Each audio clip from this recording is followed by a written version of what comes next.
Hello students, देखिएगा मैं आपके सामने एक बहुत प्यारा क्वेश्चन लेकर आया हूँ जो अक्सर एग्जाम में पूछा जाता है। जो रेलवे के एग्जाम में बहुत बार पूछा गया, एक बार रीट के एग्जाम में पूछा गया था कि हम अगर बच्चों 1 से 100 तक गिनती लिखे तो कितनी अभाज्य संख्याएं होती हैं, यानी कितने प्राइम नंबर होते हैं, कितनी अभाज्य संख्या होती है। चलो, ये तो सबको बच्चों को रटा दिया जाता है क्वेश्चन कि 1 से 100 तक गिनती लिखते हैं तो बच्चों कितनी अभाज्य संख्या होगी, तो 25 अभाज्य संख्या होगी। ये आप सभी को पता होगा, और नहीं पता हो तो जान लीजिए कि 1 to 100 तक गिनती लिखने पर 25 प्राइम नंबर होते हैं।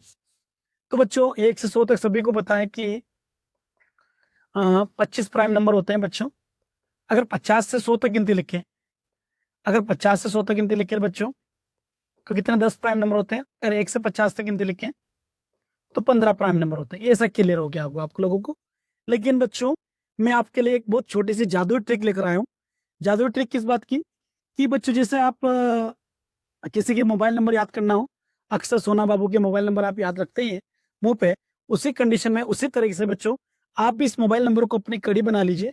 आपके सारे बच्चों इस तरह के क्वेश्चन कभी भी गलत नहीं होंगे। तो देखिएगा, मेरे साथ बोलेंगे 44 44, यानी 22 32 23 21। एक साथ मेरे साथ बोलेंगे सभी, 44 22 32 23 21।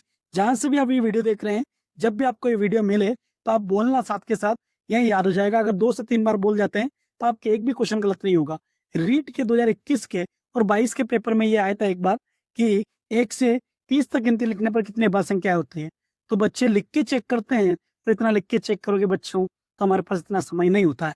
देखिएगा, यहाँ से देखते हैं, मैं आपको बताता हूँ। 1 से 10 तक अभाज्य संख्या 4 होती है। अभाज्य संख्या क्या होती है बच्चों, आप जानते हैं। उसको अगर डिटेल में जानना चाहते हैं तो आप हमारे वीडियो में जाइएगा यूट्यूब चैनल पर, उसमें मैंने सब कुछ पढ़ा रखा है। तो देखिएगा, 1 से 10 तक गिनती लिखने में अभाज्य संख्या कितनी होती है, 4। 1 से 100 तक कितनी होती है, 4 और 4 8, 2 10, 2 12, 3 15, 2 17, 2 19, 3 22, 2 24 और कितना होगा 25। यानी बच्चों 1 से 100 तक गिनती लिखने पर अभाज्य संख्या 25 हो गई। अब आपसे कुछ भी पूछे कि 1 से 10 से गिनती लिखने अभाज्य संख्या कितनी होगी, 4। अगर 1 से 20 तक बोले 4 4 कितना होगा 8। अगर बच्चों आपसे 1 से 30 तक बोले 4 4 8 और 2 कितना होगा 10। अगर आपसे 1 से 50 तक बोले 4 4 8 2 10 2 12 और 3 कितना होगा 15।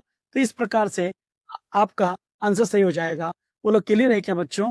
तो आप इसको एक बार और रिपीट करके रिवाइज करिएगा। अगर बच्चों मैं आपसे क्वेश्चन पूछ लूं कि 20 से 30 के बीच में कितने बार संख्या होगी, देखिए बच्चों आप बताइए यहाँ पर कितना हो जाएगा।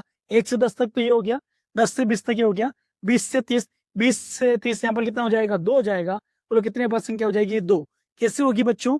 अभाज्य संख्या है, वे संख्या होती है जिसमें केवल एक का भाग होता है और खुद का भाग होता है। तो देखिए बच्चों, यहाँ पर सबसे पहले अभाज्य संख्या 23 होगी 20 से 30 के बीच में, और एक 29 होगी। ये दोनों अभाज्य संख्या तो मतलब टोटल 2 होगी।